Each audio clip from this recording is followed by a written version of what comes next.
Hey team, welcome back to the show. Today it is Coach Andrea and I talking through body recomposition for advanced clients. So, how to optimize your training and nutrition to simultaneously lose fat and build muscle. Really, like everyone, like 99% of clients when they start with us, their goal in some way, shape, or form is I want to build muscle, lose fat, and I want to do both at the same time. But typically, at least when clients are starting, like what they reported prior is they just ended up feeling like they're always dieting, always like a little hungry, never feel that well fueled, but also, hey, I never see my physique change. Now, body recomposition is very feasible, especially for more advanced clients. Like we see it all the time. I would say like when we're looking at like coaches or most clients we work with where, hey, we already have a decent amount of muscle. We're already relatively lean. It is surprising just like how much more feasible body recomposition is if we take it the right approach. But for most clients, we find that one of the biggest reasons you weren't seeing the results you wanted is due to a lack of understanding of the importance of training and nutrition synergy. Basically, how to make your training and nutrition work together, aka in synergy, to really support this body recomposition process where we both need to be able to just simultaneously support the muscle growth and the fat loss processes. So in today's episode, we're just going to be digging into kind of some key considerations you need to understand when it comes to making this happen, especially if you are someone who is a little bit more experienced.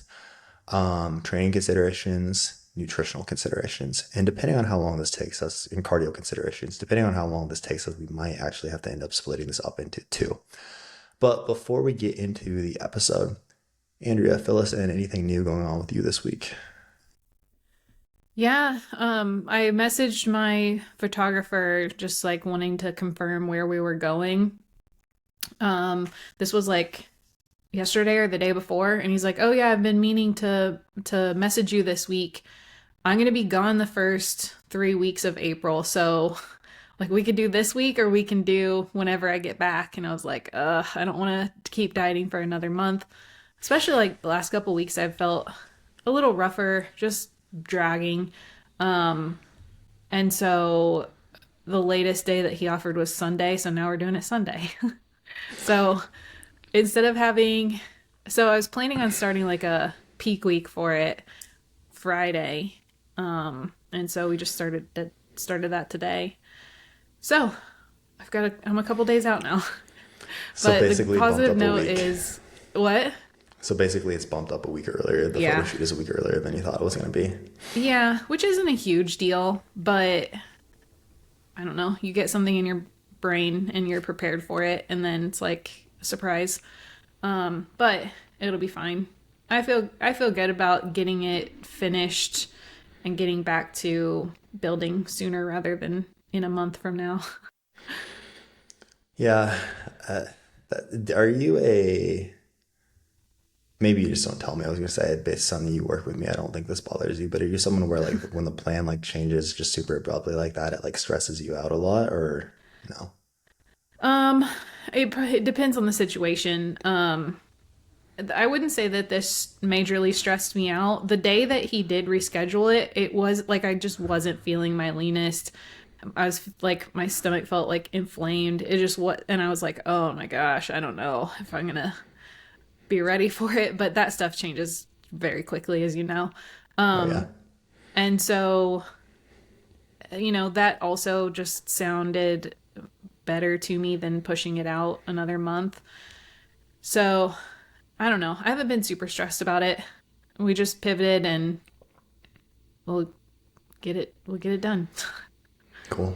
And you're happy I'm with how not the getting that process. much leaner in the next week anyways. Like it's Right. not going to make a gigantic difference. That's the thing is like by the peak week, like y'all probably wouldn't have even been like pushing fat loss nearly as hard. Like it's not, it's more so stress reduction. I'm not sure, I guess, how she peaks, but I'm assuming you guys probably wouldn't have been pushing fat loss that hard regardless, right? Yeah, but it's just the difference in one more week of fat loss and then starting that versus starting it right now. So, yeah, it's not going to make that much of a difference in my physique, honestly. Yeah.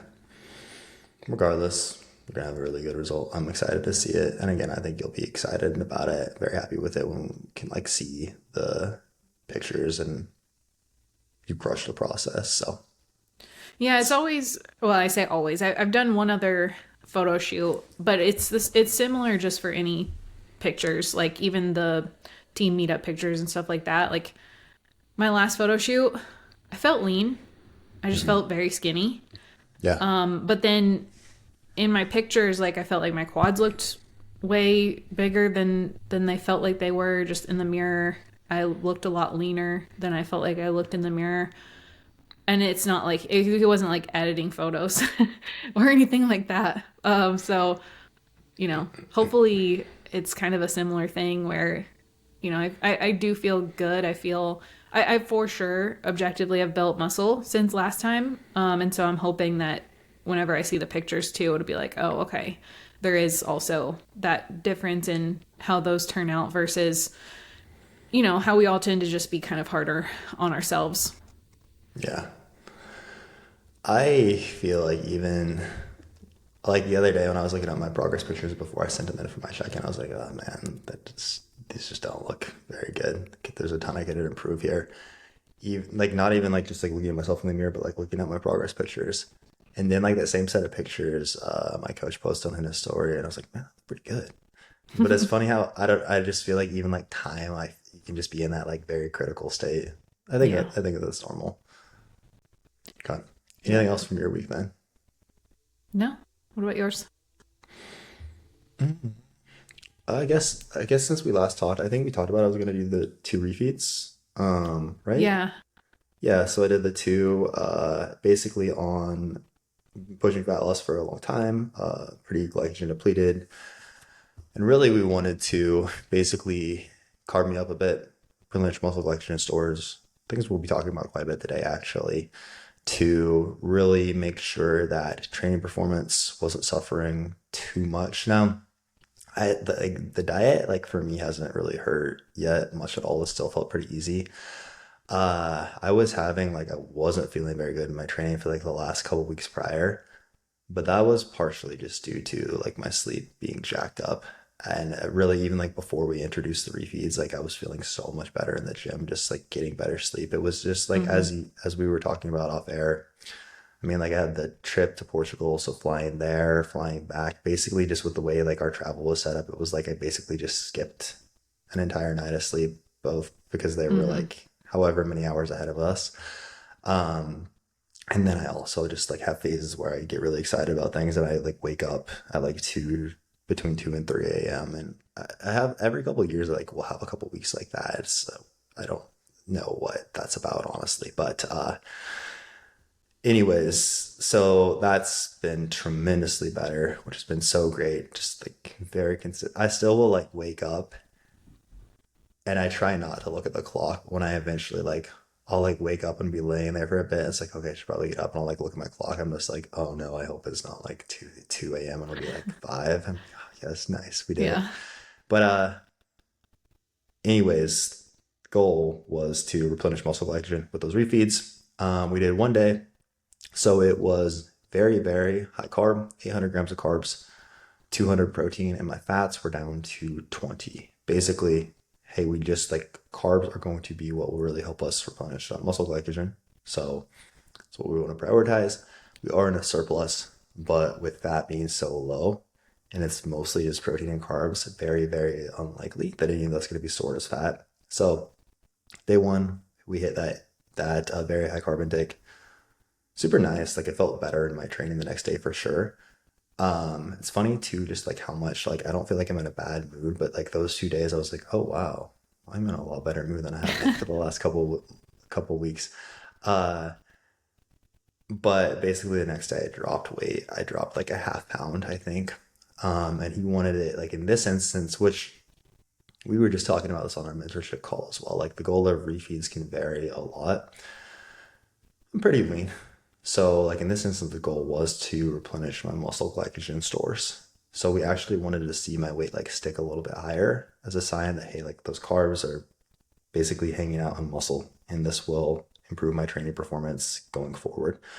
Whereas for like someone who's not as lean, A refeed might be more so like the potential metabolic benefits we get from it to like prevent or the prevention of adaptation in our metabolic rate versus necessarily like we're too focused on like especially if someone doesn't train all that hard or have a whole lot of muscle, we're not nearly as concerned with like, hey, we want their glycogen stores replenished. So um but basically for me, hey, didn't stick. So the next day we did 650 carb, 200 protein, like 15 fat throughout the day. And then 15. he had me go just eat 4 rolls of sushi.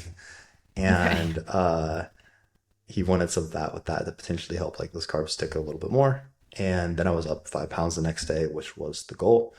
And here we are. So yeah, What kind of that was sushi rolls did you get? I got 2 spicy tuna rolls. I almost always like if I get sushi, I'll typically get a couple spicy tuna. Typically like the best macros. Tuna is pretty lean. There's not like what's the like when they fry like it's more fried seafood. Tempura. Tempura, yeah. That's not on there. There's not like any like fatty sauces or anything typically. So I'll typically get a couple spicy tuna. And then I got 2 other which both I didn't realize had spicy tuna in them as well. So it was like very spicy, and I actually think like a little bit lower fat than he wanted it to be. But aren't But they mixed with mayonnaise? Isn't the spicy sauce a mayonnaise based sauce? I don't know, Andrew. Don't rate on my parade. Okay, I avoid There's any still of that has the mayonnaise because that just grosses me out. there's still a little bit of fat in there, but like Uh-huh. whenever the macros that I have found for spicy tuna, I have like a sushi guide thing from years back from Mike Vacanti, Mm-hmm. and like I his remember that. breakdown of it was very thorough, and like it always seemed like that was the best option, and like from just like visually I can see it seems like a good option, but it depends a lot person to like or restaurant to restaurant as well. Like I find Mm-hmm. here there's a lot of them, like not very many of them have like the tempura, or they're all like very much like, oh, this is just fish, and they might like they like have the blowtorch and they like sear it. So regardless, it was fun So, to go and through. that was this morning that you weighed in after it. Or was that last night that you No, ate so sushi? that was Saturday, Sunday. Okay, so what did your weight do after that 5 pound spike? So then from there, let me look actually, because now I'm And how much basically soy sauce did you have? oh Are you a somebody that ton like of soy drenches it? Yeah, sauce. I do too. Yes, big soy sauce guy. Okay, so my weight was 215.6 after the first one, 219.9 after the sushi, and then it came right back down to 215.3, Okay. 215.2, and today it was 214.7. So Okay. we're still coming back down. I know he said he expected to probably see a new low by the weekend, and then would potentially pull some more food actually. Very similar to like typically when I'll like feed someone up is almost in preparation. Like I'll give like a couple day refeed and then it's in preparation for us to push a lot harder. And it Mm-hmm. sounds like, or at least push a bit harder. And it sounds like that's kind of the way we're going to approach it as well, which I'm good with. Still plenty of room to Mm-hmm. push. Cool. Yeah. Anything else before we get into it then? No, ready. Cool.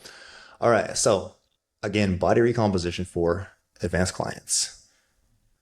Again, biggest reason most people don't see this result they want is a lack of understanding of the importance of training and nutrition synergy. So it's key to understand that when we're looking at fat loss to achieve your best physique at the end of a fat loss phase, it just requires a smart approach to both the way we're setting up your training and your diet, right? And if the goal is body recomposition is not just us losing body fat, it's losing fat, building muscle at the same time. So two different processes that we need to really make sure that we're supporting. And again, we see this body recomposition a lot, especially in like the first year of coaching. Almost everyone we work with, I feel like, sees some body recomposition. Again, not just talking like a brand new client. I would say our most typical client avatar is probably like a woman, 30 to 50, typically like, hey, listen to the podcast, probably listening to this podcast right now. Like I've tracked my nutrition for a long time. I've been in the gym for a long time. I'm a lot more into this than the like average person. I want a well above average physique. But again, a lot of times it's like, but I don't feel like all of my hard work is reflected in the mirror. And a lot of times it is because we're kind of stuck in this trap of I feel like I'm always dieting, but I'm not seeing my body change. Um, so again, it's just important to consider the synergy between your training and nutrition. They're very almost codependent, where the wrong approach to training can hurt our fat loss, and the way we're approaching our nutrition does have an impact on our training. So to get into this, let's start by talking through some key considerations when we're talking about body recomposition. Especially again, kind of these keys for more advanced trainees. First, again, building muscle. So important here. I think that when it comes to body recomposition, people still like underestimate how important building muscle is, overestimate how important the fat loss side of things is, where really that's why most people don't have the physique they want in the first place, where building muscle, I would say in this instance, is an equal, especially when we're talking about probably someone they don't have that much body fat to lose really. It is typically like we need a lot more muscle than anything else. Our training is a stimulus for building muscle, quality training. That's why we talk about training so much, why we're so big on reviewing form videos, training logs, everything from clients, because and I don't know why like more people in the industry don't pay more attention to it, because it is such a big part of, it is the literal stimulus. It's like the gas pedal for us building muscle. We don't get anywhere as far in terms of muscle growth without it. So in that context, thus maintaining the best training performance possible is also key, right? Use the example many times. Fat loss just creates a smaller shape of the physique you already have, or a smaller version of the physique you already have. Building muscle actually allows us to completely change the shape of your physique. So if it's like, I don't know, like I want bigger glutes, I kind of have like a pancake butt right now, but if I just lose the last 5 pounds, like we're probably not going to make a whole lot of progress on that front, versus we need to build muscle there. So maintaining the best training performance possible is huge. We also, in this instance, like one of the keys we're focusing on is making sure that stress applied doesn't outweigh our recovery ability. And we talked about this in terms of things like implementing refeeds. We'll talk about this a lot on the training side of things, especially because we're looking at kind of your diet. So basically being in a calorie deficit, that is a stressor we have to recover from. Your training, that is a stressor we have to recover from. Even your cardio, to a degree, that is a stressor we have to recover from. Even if the modality of cardio in itself isn't that stressful, if it's driving us into a deeper deficit, then that is a greater stressor. And it basically, there is what is it? Is it like the hormetic dose? I think that's the term for like the right amount of stress to achieve a positive change versus like just a little bit of poison. Exactly. Like in The Princess Bride, where the dude builds up his tolerance to poison over years and years. Anyways, the stress applied and our ability to recover from it is so important, where there is, like, more isn't always better in terms of a larger deficit, in terms of more training. Once we get past the point we can't recover, a lot of times we might actually regress because our body just can't handle and adapt to this. But we're pouring more and more of our potential recovery resources, like our glycogen, into, hey, we're like doing another set here, we're like doing more here. So managing like that stress balance, very important. And also in this instance, we're typically focusing on maintaining the best biofeedback we can. Now, when we are in a place where we're losing body fat, this also really depends on how lean someone is getting. But when we're in a place where we are losing body fat, typically there will be like, hey, I'm a little hungry. Or I might not feel like a 10 out of 10 like I would if I was like in a calorie surplus. Like I mentioned, like in my refeeds, I was like, oh, wow, I do feel a lot better. Not that I noticed I felt bad before. But to the best of our ability, things like our training performance, our energy levels, our sleep, we want to really make sure that those things are in a good place. When we're focusing on body recomposition especially, we're a lot more honed in on that than like, Andrea, you mentioned the last couple of weeks you just kind of felt like shit, but you're pushing for a photo shoot. If you build muscle during this, great. But right now, y'all's number one goal is, I want to get leaner and we for sure want to maintain the tissue that we don't want to lose it.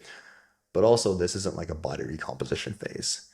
Whereas in this instance, hey, we would probably, in that instance, we might want to be a little bit more conservative for seeing those things suffer because our training performance or recovery is going to suffer, thus our ability to build muscle is going to suffer. Anything else you would add on that front? This is just sort of a another way of saying some of the things that you've talked through here, but something that we send a lot of our clients when we're talking through this is like the stimulus recovery adaptation curve, where as deep as you dig that recovery hole, you have to be able to get back out of it.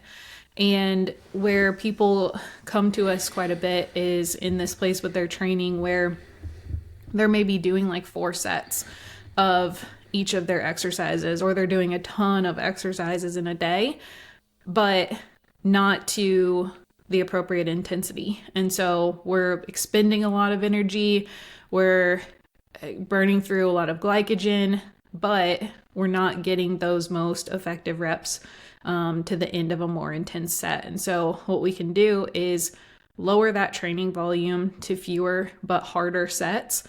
And that doesn't dig that recovery hole quite as deep, but it's way more stimulative for muscle growth. And so even like if we were to just have let's say their nutrition was really in a great place, even just fixing those factors in training, we can usually see a recomp effect from that. No, 100%. That's again the training. I really think here, like the training is the biggest thing to key in on. Um, so what I'm thinking based on where we're at currently, we'll probably talk through like the physiological considerations, the nutrition considerations in part two. And let's actually start talking on the important training considerations here for body recomposition when we are. And again, this is context specific. Because really there's a couple different types of body recomp we could see. We talked about this in the past, right? We have the more traditional recomp where, hey, this person is losing a decent amount of body fat, building a good amount of muscle at the same time. That is really what we're talking about here. Where technically, like if we increase the ratio of muscle mass to fat mass, we thus our body fat percentage is lower. We've achieved body recomposition. So body recomposition could also be maybe this person lost a lot of fat, built just a little bit of muscle. Maybe this person didn't actually lose a single ounce of body fat, but we kept them right there at that set point. They added a lot of muscle. Thus, their body fat percentage is lower. They look leaner, and they once again achieve body recomposition. But again, this is the first type we're talking about where we're losing a lot of fat, a decent amount of fat, building a decent amount of muscle at the same time. But again, I really think the training is the biggest thing to key in on here. So as we get into this, I think there are some important considerations because this is really a lot of things we'll get into are a little bit more advanced, and we'll probably both try to like include some caveats to where this may or may not apply. Like, there will be some people who are brand new to this where, hey, we just need to learn how to train hard. We're not even sticking to the diet yet. Do we need to be worried about like your interval workout carbs? No, like we probably need to track food first and things like that. So it is very context dependent. This is again much more geared towards more advanced person who really wants to dial things in to be as like optimal as possible for body recomposition. Cool. All right, let's get into training considerations on this front. So first, talking exercise selection, and feel free to hop in here whenever. One of the biggest things I'm looking at when we're looking at exercise selection is this concept of stimulus to fatigue ratio. So basically, how much stimulus do we get from a movement versus how much fatigue is created from said movement? You alluded to that earlier as well, where, hey, a lot of times we might just fix someone's training. Everything else is already good and they'll see big changes. So to kind of clarify what this could look like, let's compare back squats versus hack squats. Just always ends up being the example we go with. So let's run with that. Like, let's compare those two. Let's say my goal is to build my quads. For me, I'm not a very good back squatter, not built super well for it. I'm a little bit more glute dominant. So when I am trying to build my quads, let's say I was at my garage gym, And let's say to get an excellent stimulus for my quads for my back squat, I had to do 6 sets of that. Just the way it's set up, my leverages, it's not the best option for me. Also, it entails a lot more axial loading. There's not a whole lot of external stability. Not that it's always a bad thing, but both those things, less external stability, more axial loading, basically loading of my spine, mean that it's going to be a good bit more fatiguing. So again, let's say we said, what did I say? I had to do 6 sets of that to get like, let's say like a 10 out of 10 stimulus for my quads for a minute. Where, okay, cool. This is like really, really solid. Um, on the flip side, I might be able to hop on like a hack squat or a pendulum squat and get just as good to get to that like 10 out of 10 stimulus for my quads with 2 sets or 3 sets. Not that it is always, Andrew's dogs are always guarding the door so well. Not that it's again like always even about the number of sets, but even looking at like in this instance, also the things like, hey, do those movements entail less axial loading, right? My pendulum squat, my hack squat, both less loading on the spine, more externally stable. Again, and it's not that that's always a bad thing, right? Basically we're looking at like how much axial loading is there within the movement. When we're looking at how much fatigue it incorporates, how much axial loading is there, how many other joints and tissues are also challenged or stressed in this. So we could look at like and this is, we can for sure take this too far, right? It's not like better stimulus to fatigue ratio is always better. Like if we look at a leg curl, like a lion leg curl, okay, really this is just working like my knee joints, really the only area I'm moving. This works my hamstrings well in isolation. If I compare that to a Romanian deadlift, where basically knee joint, hip joint are both moving, the entire backside of my body and my core is working very hard. That said, there's like I'm also like part of this, that just like sledgehammer stimulus I get from the Romanian deadlift is part of the value of it. So again, it's not that that's always bad, but looking at and like being more judicious with those movements as far as these movements that do have a high fatigue cost. Again, like my back squat, I want to make sure I'm also getting a really, really good stimulus from it. Or, hey, might this be a movement with a client in front of me where I could choose a better example or choose a better option? I would say this is one of the biggest things with like most of the women we coach coming on, specifically for lower body training, that right away we can improve a lot that helps with this body recomposition is typically lower body training is, okay, I do barbell back squats, barbell deadlifts, or barbell Romanian deadlifts. I do like a lot of like walking lunges and a lot of like dumbbell and barbell based movement. Not that that's bad, but where per the amount of fatigue and like work we're accruing, it's like, hey, okay, so like our glutes or quads, everything is failing, and it's typically like, well, no, my back hurts in my RDL or in my back squat, and then like we really need to clean up your technique on the RDLs, and then like these walking lunges, my cardio is just gassing out, and there's typically, or my balance is a rate limiter. So again, it's a lot of times it might be like, hey, maybe we're gonna do a leg press or a hack squat instead of that back squat. We're gonna do like a Smith machine roof elevated split squat or a single leg press instead of that lunge, and potentially like clean up your RDL technique a lot. And suddenly we can get a lot more out of a lot less. Anything else you would like to add on that front? There's also just the adjustability factor of some movements, like with a hack squat. You and I are both, I imagine on your back squat is similar to mine, where I just kind of fold.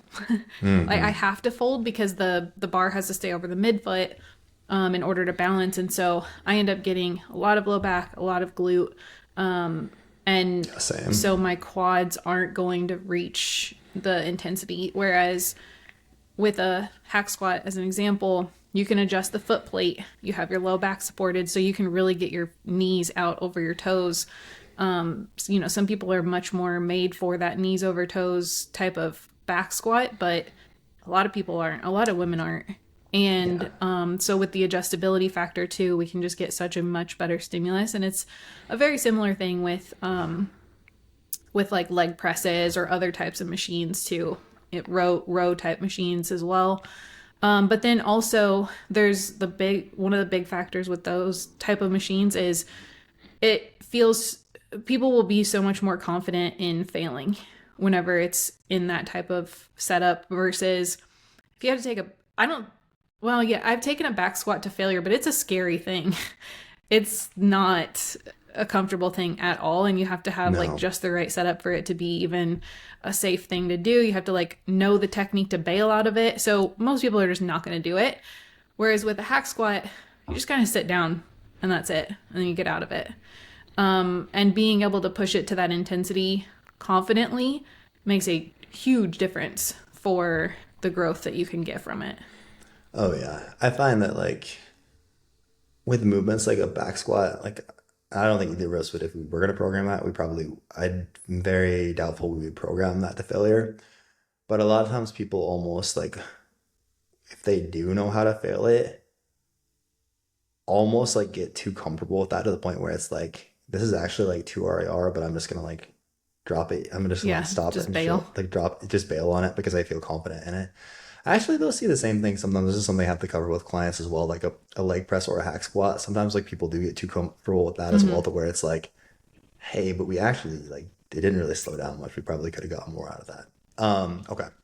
Next up, stability within the exercises that we're choosing. This, as I mentioned, really ties into the stimulus to fatigue ratio.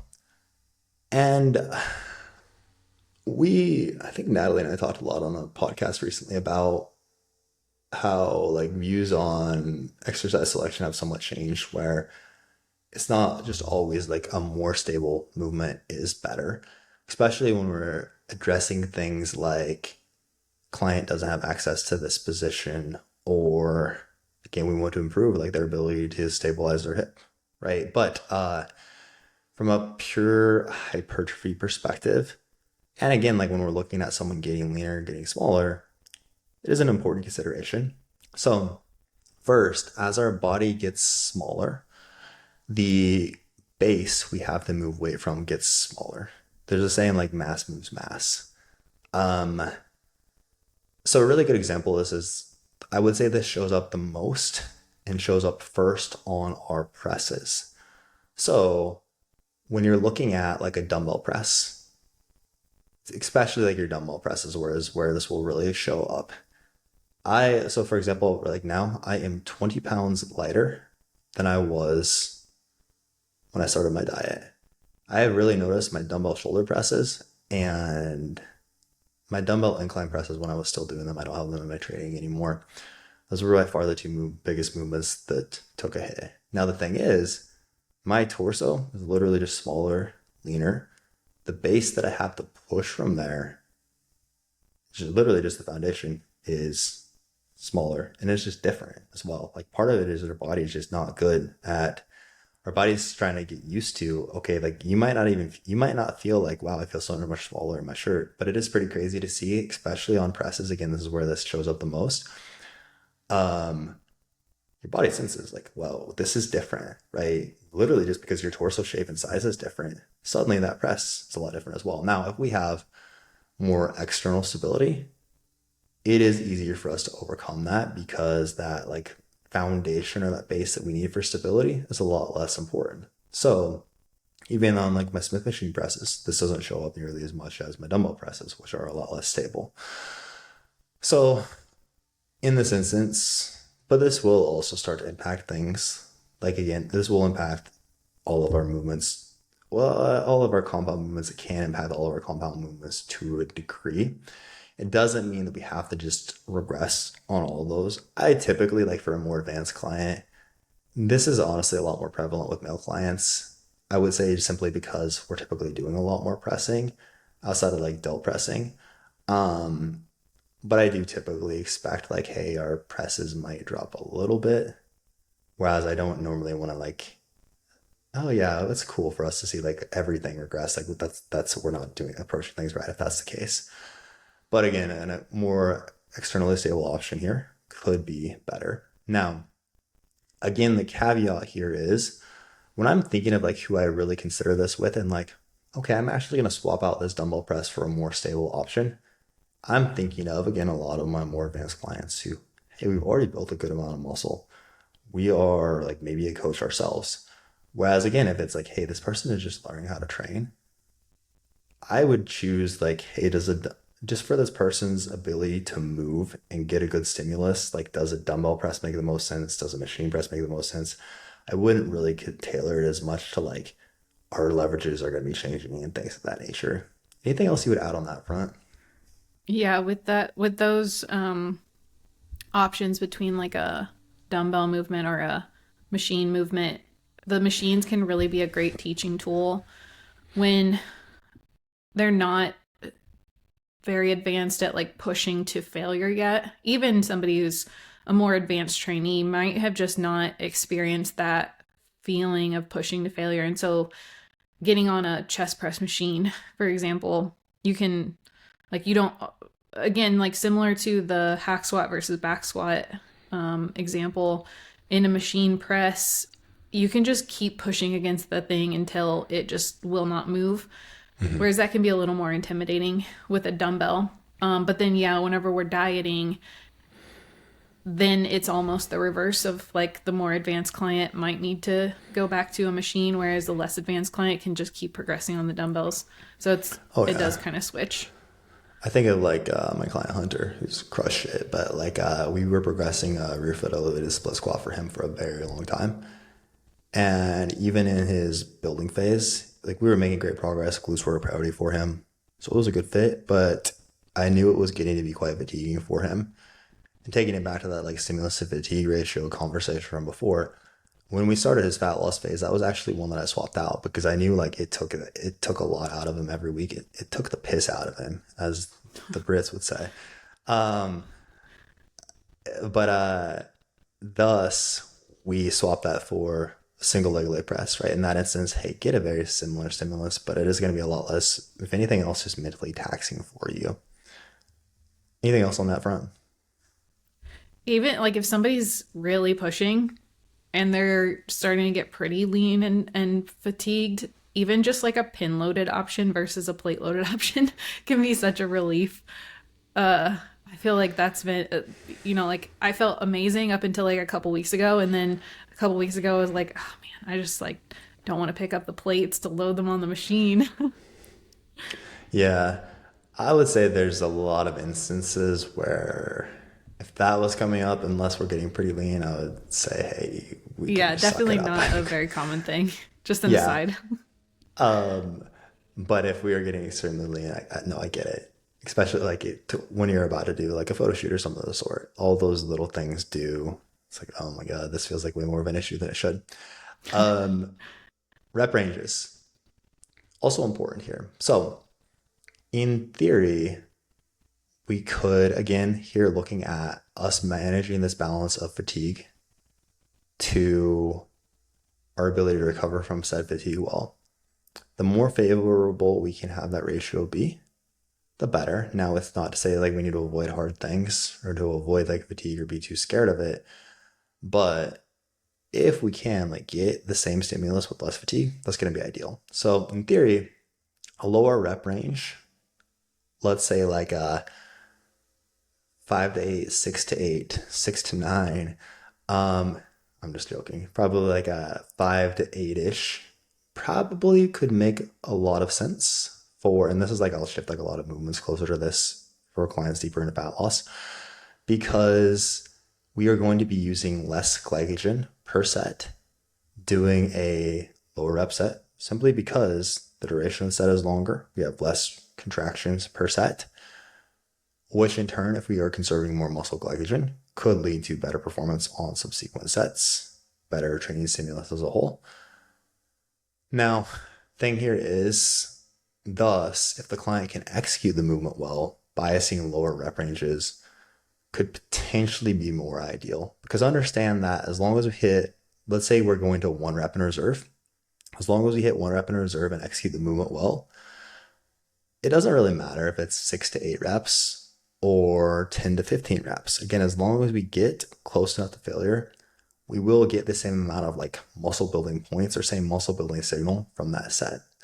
But again, if the fatigue cost of that set of 6 to 8 is lower, which it should be, we'll be using less muscle glycogen, which will be more ideal for our training performance the rest of the session. But this is also important depending on to consider with how well does the person actually execute, right? Um, like if I have a Are they able client, to keep the stimulus in the target muscle, or when we go heavier, does this start to shift over to other muscle groups? exactly, because we are going to be, if we're working in a lower rep range, same RR target, that means we are going to be loading this heavier, right? So if this person really, really struggles to execute like an RDL or their hack squats well, or they have a lot of knee pain with their hack squats because they're like not maintaining heel pressure, if I load that up heavier, typically it's going to make the issue worse rather than better. So first we need to make sure the person executes well before we would make this shift. I find this a And lot in pulling. It seems like pulling yeah, is one thing where as soon as we start to go heavier, like with the lower rep ranges, we start to get just a lot of more sloppy movement, a lot more like a lot of momentum. body English. Yeah. Yeah, yeah. I see the same thing. I would say a lot of our program a little bit more frequently in like an 8 to 12 range now. But like I probably wouldn't use for a whole lot of pulling movements, even this like 5 to 8. There it is like still I feel like my pulling I'm still working on improving so much.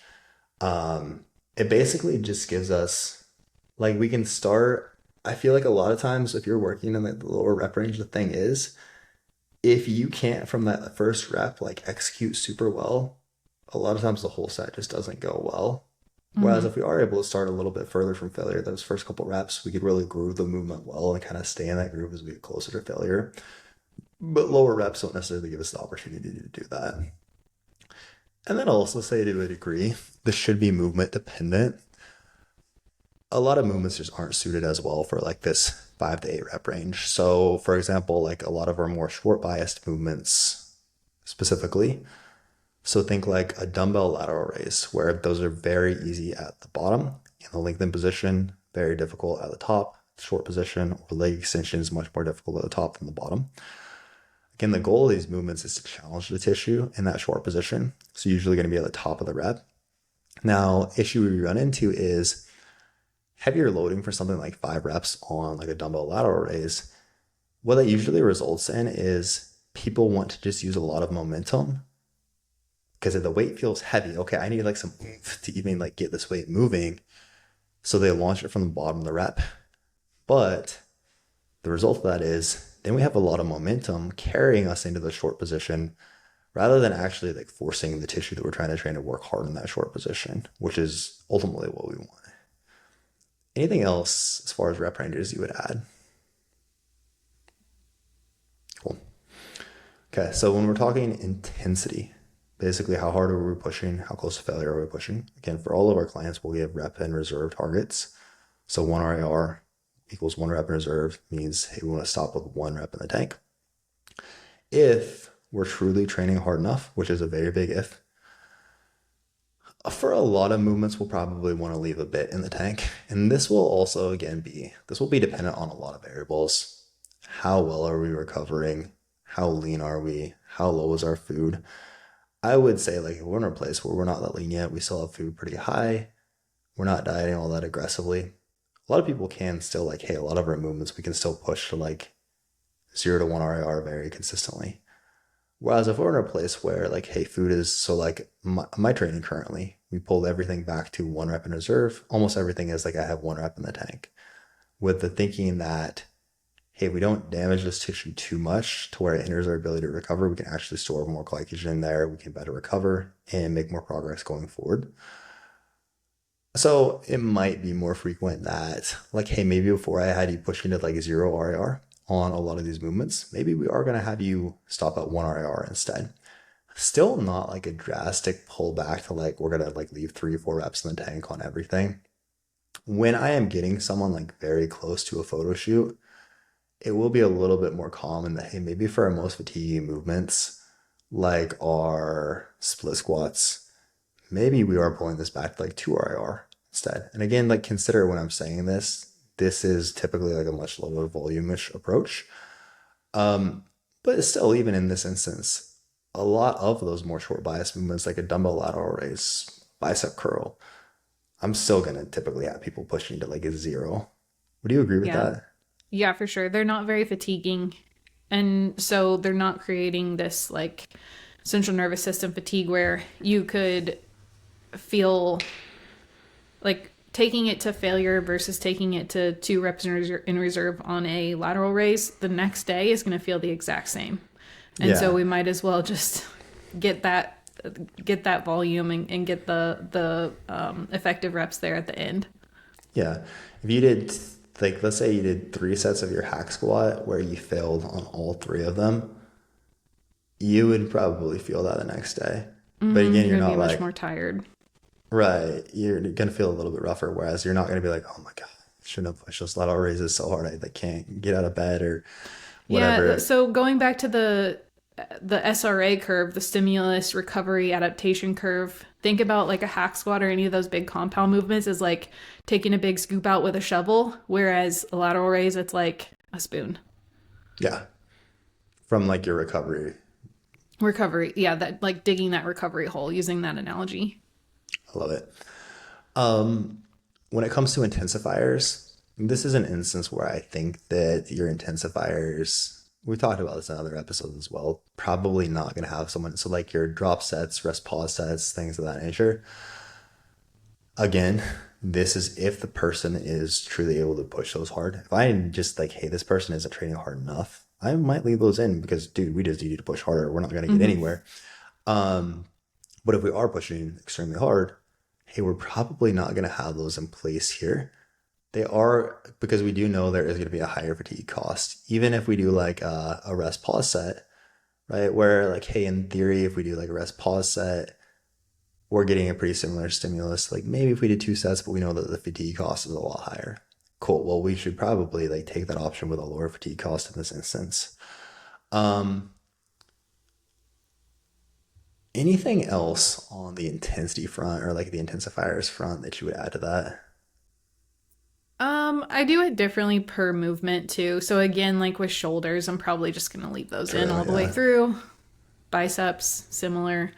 That's a good shout, actually. I was thinking more in terms of compound movements, but it's gonna be even like for like a quad rest pause set or like a leg extension, I might drop. I look at also like how big is the tissue.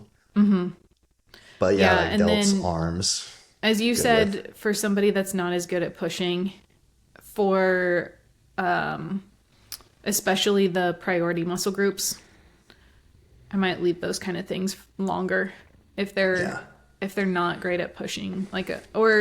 So a lot of the women that we work with want to build their glutes, and so we can also think about the shortened overload movements for glutes, like glute kickbacks or calf bridges, things like that are also not going to be quite as fatiguing. Might leave those in too. Yeah, for sure. Okay. But again, I think big takeaway or big key consideration there is if we're not training hard enough, we don't need to avoid this. We probably need to focus more on it if we want to be able to build or maintain tissue. Then we have volume, which we can think of as number of hard sets per week. I would say number of sets around like 2 RAR or less per week. Now, if we're training well, basically we're executing well, we're training hard, we typically don't need a massive dose of volume.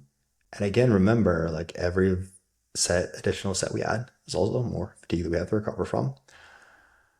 I would say, again, this varies person to person. This is part of why, like, we have, rather than just, hey, everybody gets the same training program and you always do 10 sets of glutes per week, we're looking at how's the person responding. Do we need to like add a little bit more or shorter movement? Do we need to like add another set here? But I would say, speaking very generally, again, depending on like how advanced the person is, how well we've been executing, especially when someone like, again, like, hey, I never really understood how to train well for my quads before. We get you executing there better. We find better exercise selection options. A lot of people can grow very well on like 6 to 12 sets per muscle group when we're looking at this body recomposition scenario where we are in a bit of a deficit. For those more maintenance, and I actually think this is another important consideration here with like talking about a little bit more advanced client. I'm for sure going to want to identify what are the priority tissues for this person to build. So like when we have someone start with us, we'll submit starting progress pictures. hey, what does the goal physique look like as well? Not that we can give you someone's physique, but it helps a lot to be able to see, okay, this person just has crazy jacked quads. We don't have a whole lot as far as like quad development right now, so we know that's a priority, right? But I like to have a couple priority muscle groups like that in mind. And that is where we're typically going to allocate more of our volume and total exercises. And hey, biceps might be pretty irrelevant for this person. Pecs, calves, right? Whatever, maybe that might not be super relevant for this person. A lot of times for those tissues, especially like things like our biceps, triceps, that get hit a lot with like our pulling and pushing movements, we might only need something like 2 to 6 sets per week. Like biceps, triceps, do we even, I would say realistically, like in like 2 4 sets per week for maintenance if we really want to build them. And it also depends on like how much tissue you had there prior. But typically that's plenty for us to maintain. Anything else you would add on that front? No. Okay. So, I mean, when we're looking at gauging if we're doing the right amount of volume, a couple things we're looking for. So we will have clients rate the perceived stimulus we're getting from a movement. Basically, after I complete all of the sets, is it like, wow? Again, like let's say I was doing a hack squat. A high stimulus would be, wow, my quads are absolutely destroyed. Like I'm super shaky. There's like painful, not in like Stairs would be a a hurt muscle problem. pain. Right, like stairs would be a problem. A low stimulus would be, there's like nothing at all going on here. I don't even feel like I trained my legs yet. And then recovery, meaning, okay, at the end of that, uh, like good would be, oh, I could for sure do another set. Doesn't sound like a big deal. That would be like good. We could have like a more fatigued score where it's like, man, we saw a big drop off there. We were actually struggling to match our performance, or like we actually regressed from the previous week. Um, and I just felt like shit. I was like still super sore going into this. Or okay would be like, hey, did okay. I progressed a bit from last week, but the idea of doing more sounds pretty daunting. And then also, so basically what I'm looking for there is for signs that we're around our ideal amount of volume. Typically, like that perceived stimulus, we want it to be a medium to high. Recovery, I don't want the person typically just feeling super fresh for at least for a priority muscle group. Non-priority, I'm okay with it as long as we're maintaining or building there, great, but at least maintaining. But for priority muscle groups, I don't want volume to be so low necessarily that it's like oh yeah, I feel great. Doesn't really feel that hard. I could for sure do more. Like for us to be able to grow in this situation, especially, should probably feel like, but I don't know if I can handle a whole lot more here. And then performance between sets, typically losing something like 2 to 3 reps on most movements between sets. Now, I'm not too attached to just any one of these, right? Like I might see, okay, the perceived stimulus is high, the recovery is okay, but also like, hey, there's not a huge drop off. Maybe we're just losing like 1 to 2. I also see like typically, I would say for women, I actually think this number more and more I see is like a little bit smaller. Um, because women can just do like a greater, at any given percentage of one rep max, like women can do more. Women can recover faster aerobically, correct? Mhm. Something related to estrogen, and I don't remember the exact reason behind that, but women can recover like quicker between sets as well. So typically like that drop off might not be quite as big. But I don't necessarily, if usually if I'm seeing like, hey, we're seeing the same amount of reps set to set, okay, we're probably just not pushing that hard. There should be some fatigue that comes on between sets.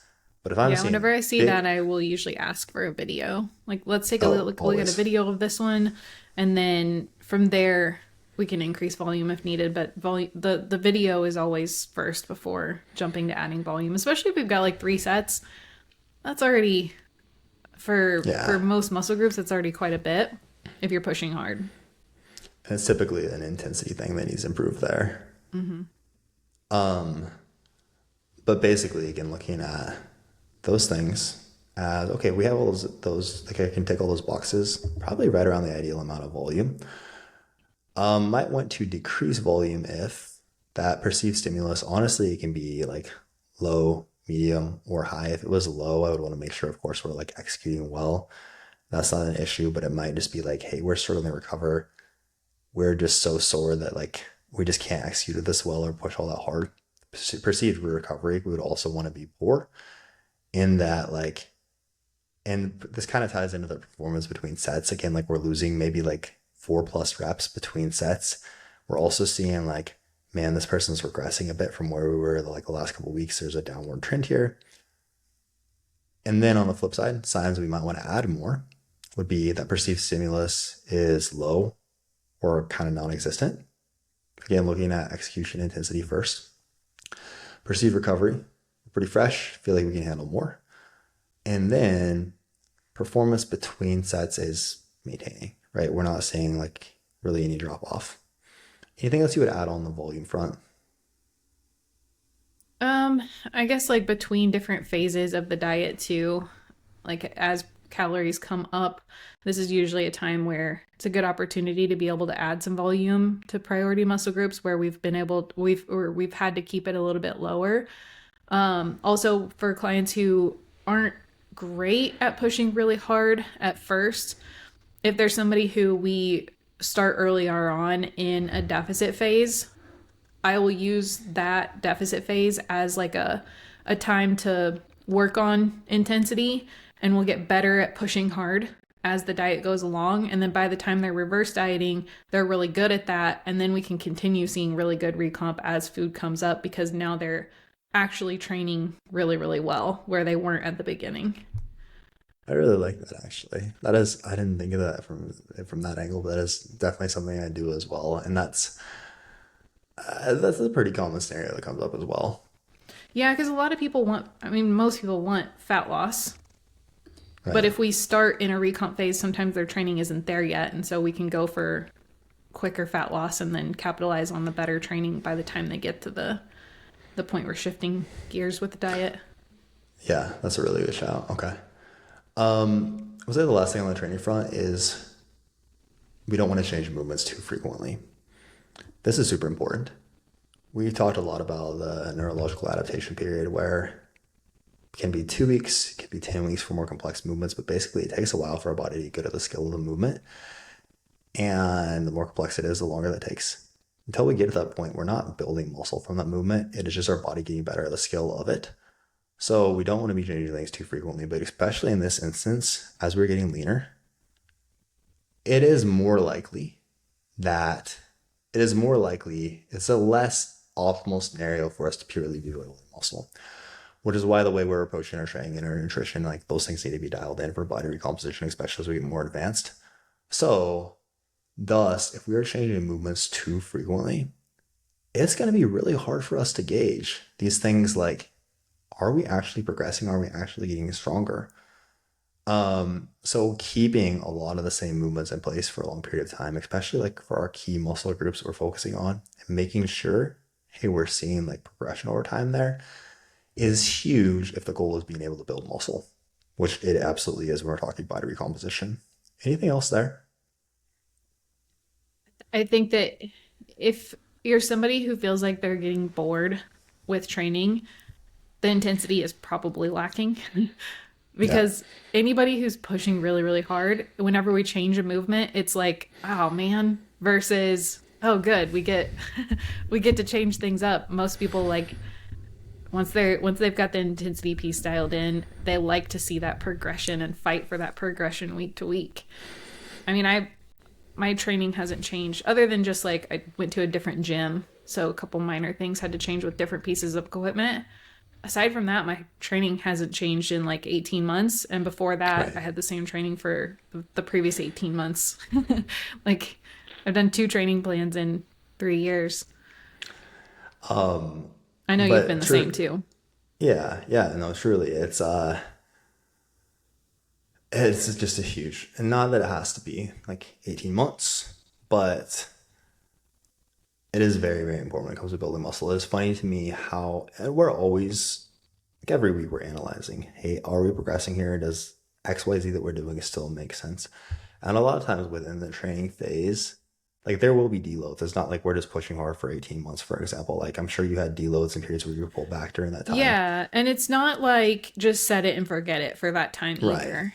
Right. like we've been talking through, we're making volume adjustments, we're changing things where it makes sense, but once you have movements that work really well for you, like let's say you want to build your quads, there's not infinite number of different movements even in a nice setup gym that will do a great job of building your quads. So once you For find those sure. movements, it's best to just hang on to those and milk the progress from those that you can, Hold on to because them you're with your probably going to be life. switching them to a lesser movement. Yeah, absolutely. And or at very least, it's going to take time to really get in a good groove with that again, which is time lost. We could be building muscle. Okay, cool. Well, we are an hour in, so we're going to wrap it up here with part one. Part two, next week, we will talk through nutrition and cardio considerations when it comes to body recomposition. Any final thoughts, Andrea, before we wrap this up? Nope. Cool. Well, as always, we appreciate y'all tuning in. If you enjoy the show, do us a huge favor, leave us a 5-star rating and a review. If you want to apply for coaching with our team, click the link in the show notes, and we will catch you guys next time.